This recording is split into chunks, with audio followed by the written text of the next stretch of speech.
हमारा जो ब्रेन है वो कितना ही ज्यादा ताकतवर है, वो कितना ही ज्यादा इफेक्टिव है। अगर आप उसे एक बात देते हैं तो वो किस तरीके से उस बात को आपके बदन तक पहुंचाता है और उसमें किस तरह से तब्दीलियां बदन में आती हैं। रिसर्च की गई, देखा गया कि एक शख्स को फांसी होनी थी। उस शख्स को कहा गया कि फांसी जब होगी तो तुमको काफी दर्द होगी, कुछ 15 सेकंड तक तुम्हारे दर्द नहीं खत्म होगी, फिर जाके तुम्हारी जान निकलेगी।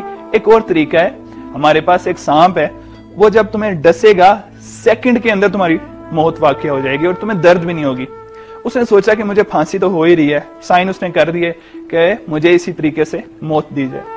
उसको बिठाया गया और उसको दिखाया गया, सामने से सांप लाया जा रहा था। उसके जब नजदीक लाया तो उसके सर पे कपड़ा डाल दिया गया। सांप को साइड पे ले गए, एक सुई ला के जोर से उसके हाथ पे मारी, उस शख्स की उसी वक्त मौत वाकई होगी। और एक और चीज जो उससे ज्यादा हैरानकुन है कि जो सांप के जहर के एंटीबॉडी रिलीज होती है, उसके जहन ने, उसके बदन ने वही एंटीबॉडी रिलीज की जो कि सांप के जहर के खिलाफ निकलती है। उसके खून में वो एंटीबॉडी की मिकदार पाई गई। तो आप अपने जहन को अच्छी बातें दें, कोई बुरी बात मत दें, वरना वो ऐसे ऐसे जादू करेगा आपकी जिंदगी को हिला के रख देगा।